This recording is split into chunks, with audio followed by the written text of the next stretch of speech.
Good morning, everybody, and happy Monday. Wow, is it quite a Monday we are dealing with today after a holiday weekend, a long holiday weekend, and it's the start of a brand new month. Happy December 1st.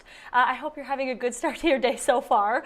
It is a very Monday, like I mentioned, because, trying to get back in the swing of things. But we're happy that you're here with me, Kelsey Marier, your host and producer of Morning Pulse, where I bring you top local headlines for Southeast Minnesota and Northern Iowa every weekday morning on our digital platform right here on KTTC. So if you're watching on your phone, your laptop, or even maybe your tablet, thank you for being here. On this Monday, I am going to bring you 3 local headlines for our day ahead. I'll touch a little bit on the weather, and then I will let you go back to whatever you're doing for your day. So today we are going to start with our first story, which is out of Rochester, where we have learned that one person was hurt and actually taken to the hospital after a crash that took place on Highway 52. This was about 4 o'clock Sunday afternoon near 19th Street. According to the Minnesota State Patrol, which is where we got this information, a Ford Ranger was getting onto the highway heading north on 52 when it for some reason lost control and then it rolled over. Troopers say 4 people were inside the car. They were all from Casson.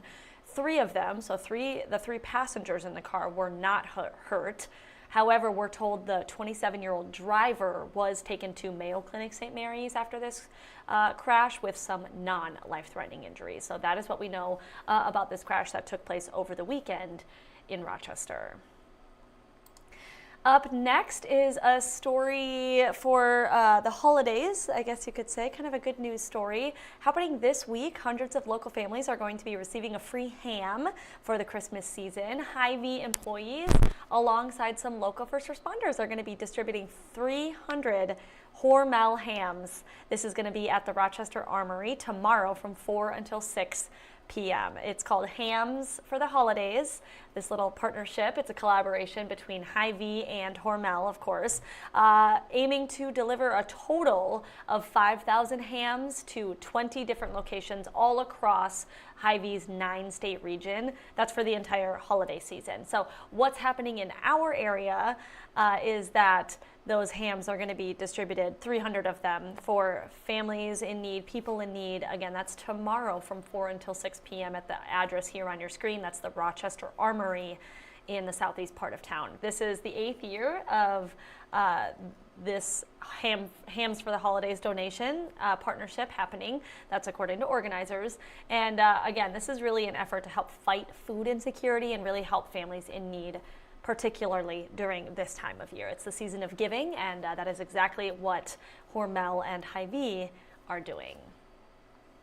And finally, our third story this morning, something kind of fun also for the winter season. Obviously, we just got a whole bunch of snow, which is maybe getting some people in the spirit of getting out and enjoying those winter activities. Well, here's one for you.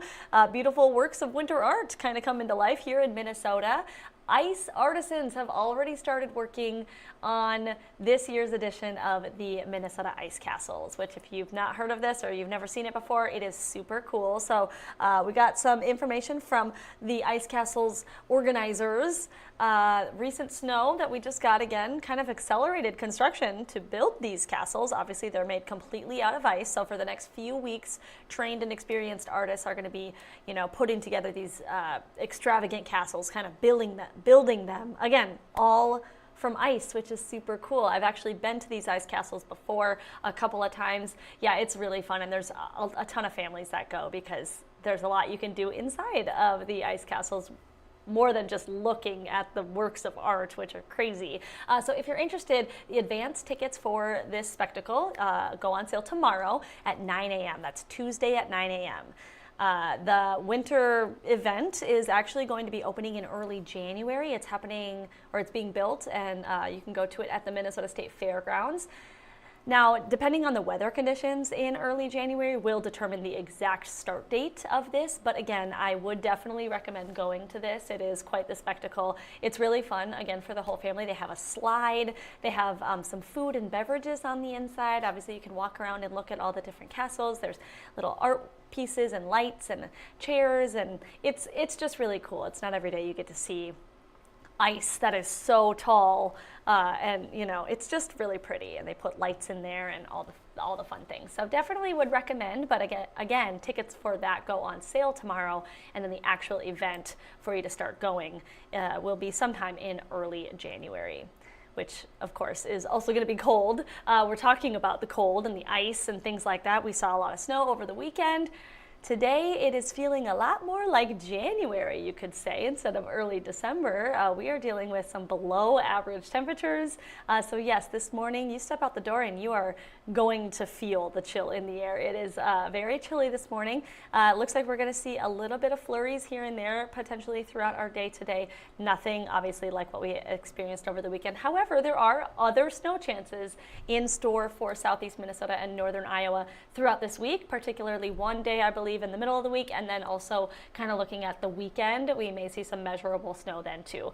Obviously, our KTTC meteorologists are tracking all of that for you, so if you want an in-depth look at the forecast, you can go to kttc.com and click on the First Alert Weather tab right at the top of our homepage. That will give you a full detailed breakdown of everything you need to know for weather in the days to come. Okay, that is all that I have for you in the news and weather departments here for Morning Pulse, our Monday edition of that. I hope this was helpful for you, and I hope that I see you again here tomorrow for Tuesday's edition of Morning Pulse. These digital headlines, just trying to make sure we're bringing you the news wherever you are at. So again, I hope to see you tomorrow, and I hope you have a good rest of your Monday. Happy December 1st.